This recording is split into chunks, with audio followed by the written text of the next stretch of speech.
Joshua ஒரு கேள்வி கேட்கிறார், ஒரு ஸ்பெசிஃபிக் கொஸ்டின் கேட்கிறார். யார் பக்கத்தில் நீங்கள் வந்திருக்கீங்கன்னு கேட்குறார். Whose side are on you?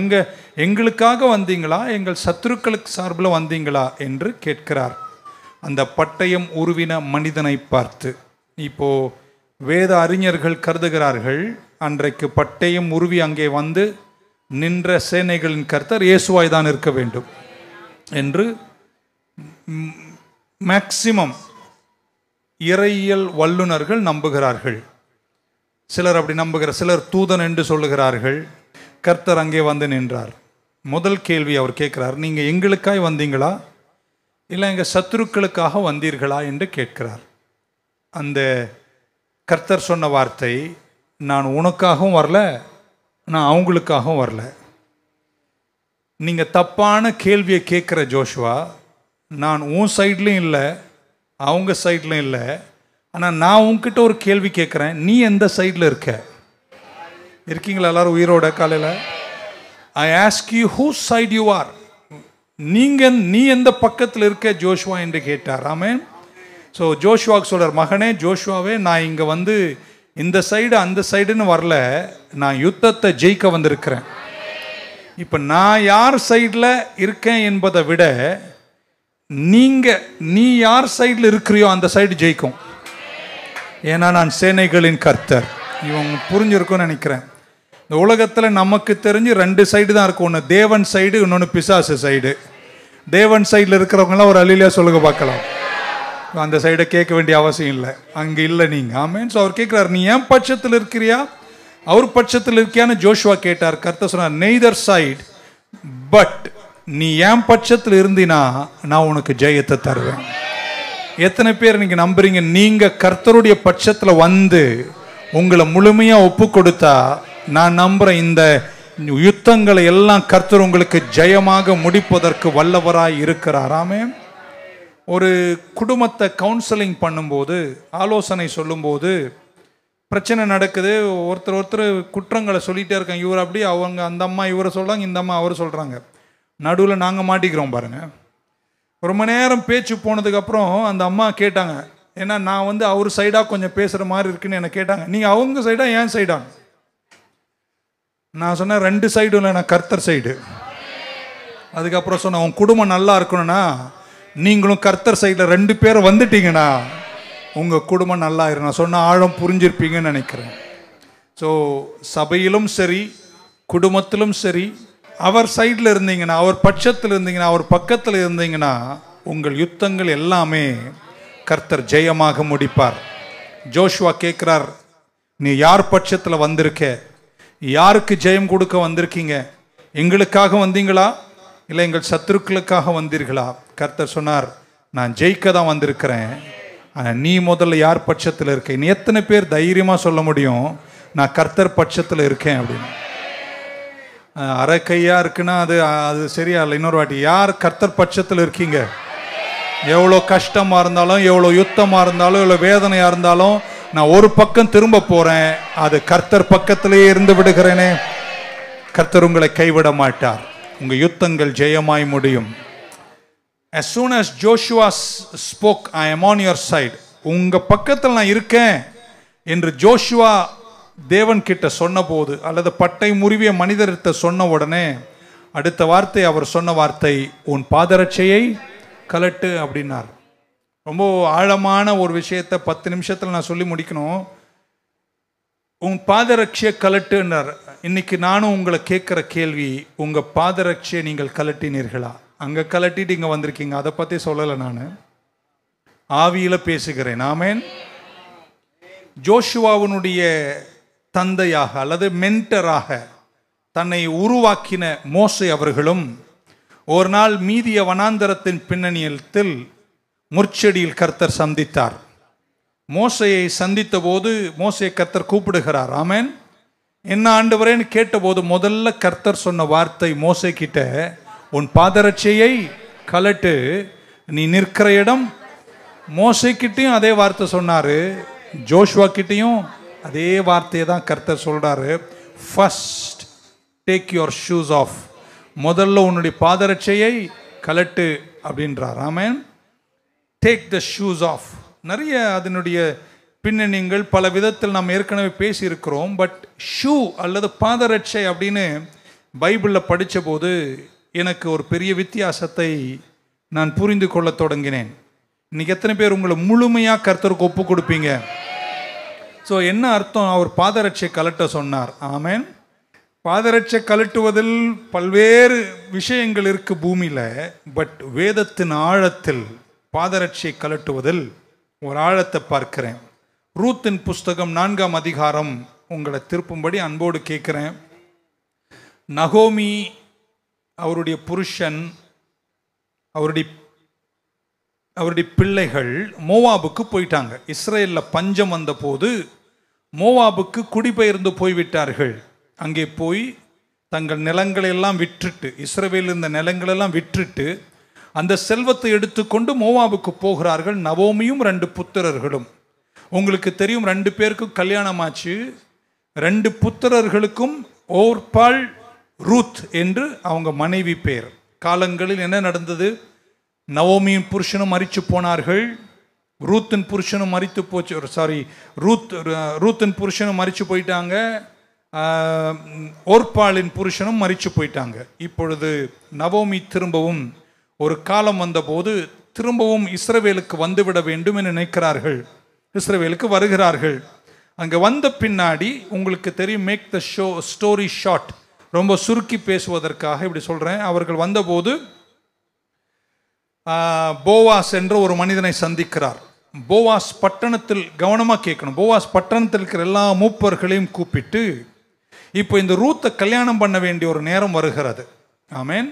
ஆனால் அங்கே ஒரு கண்டிஷன் போடுறாரு. யார் ரூத்தை கல்யாணம் பண்ணுறீங்களோ அவங்க நவோமி இழந்த எல்லா சொத்துக்களையும் அவங்க மீட்டு கொடுக்கணும். இருக்கீங்களா உயிரோட? சும்மா எல்லாம் பொண்ணை தரமாட்டோம்.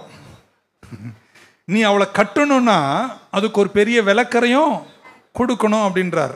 ஸோ மீதி ஷார்ட்டை நீங்கள் வீட்டில் போய் படிச்சுக்கலாம் 4ஆம் அதிகாரத்தை. ஸோ அந்த அவளை கட்டணும்னா இந்த நிலங்களெல்லாம் நீ மீட்டு என்ன செய்யணும்? திரும்ப கொடுக்கணும் அப்படின்றார். அந்த கட்ட வந்தவர் என்ன சொல்கிறாருன்னா, ரூத்தை வேணா கட்டிக்கிறேன், ஆனால் நிலத்தெல்லாம் என்னால் திருப்ப முடியாது, மீட்டு கொள்ள முடியாது. விலக்கரையும் கொடுக்காத உனக்கு பொண்ணு கிடையாது. You want a good wife and God gives you a good wife, you have to pay a full cost. ஆமென். அதற்கு என்ன விலக்கரையுமோ நீங்க கொடுக்கணும். எவ்வளோ கொடுக்கணும் பாஸ்டர்? எல்லாத்தையும் கொடுக்கணும். இந்த தெய்வமே, எல்லாத்தையும் கொடுக்கணும். செல்வத்திலிருந்து, உன்னுடைய சம்பத்திலிருந்து எல்லாவற்றையும் கொடுக்கணும்.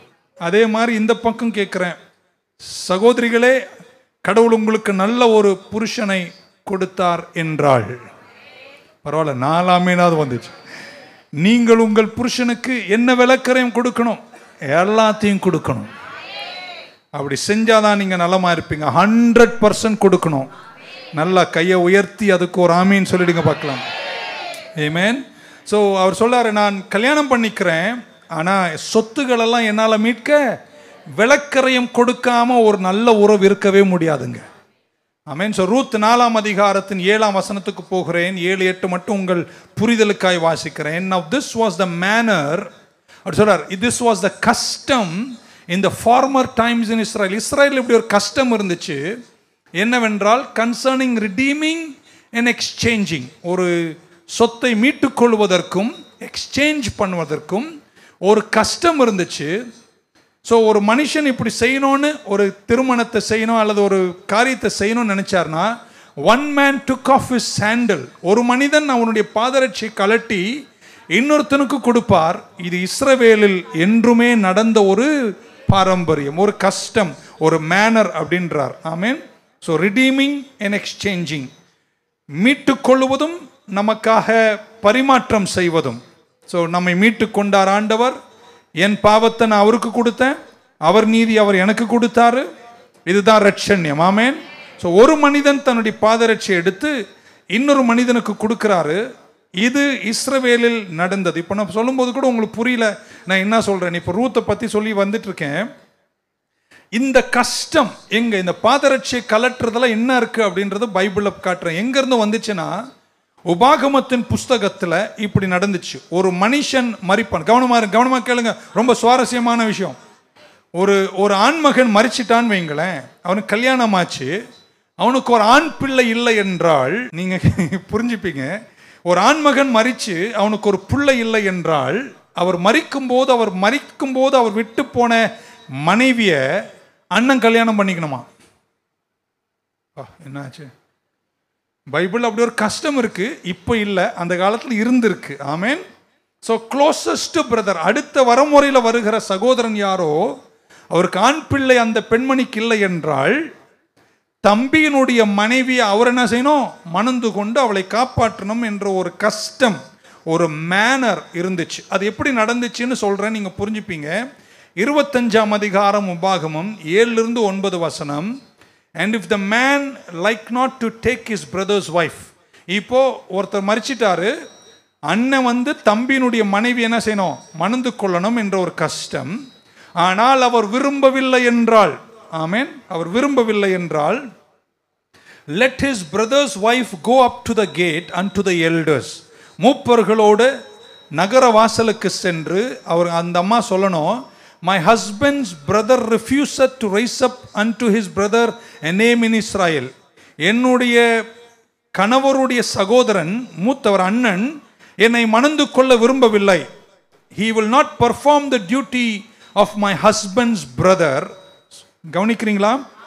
then the elders of the city shall call him, அப்போ மூப்பர்கள் அவனை கூப்பிட்டு, இந்த பெண்ணை நீ ஏற்றுக்கொள்ள மாட்டினா, and if he stand to it and say I like not to take her, எனக்கு அவளை எடுக்க பிடிக்கலன்னு சொன்னார்னா, the brother's wife, அவனுடைய சகோதரனுடைய மரிச்சு போன சகோதரனி மனைவி மூப்பர்களுடைய முன்னிலையில் அவனுடைய பாதரட்சையை கலட்டி,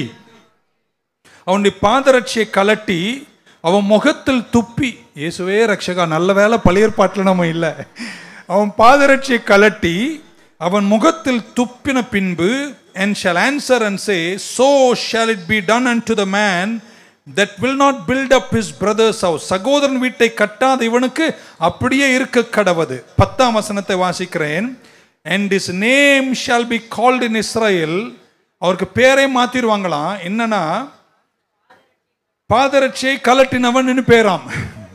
அவர் வீட்டுக்கு முன்னாடி பெத்தேல் வீடெல்லாம் கிடையாதான், யெகோவா ஈரே இல்லம் கிடையாது.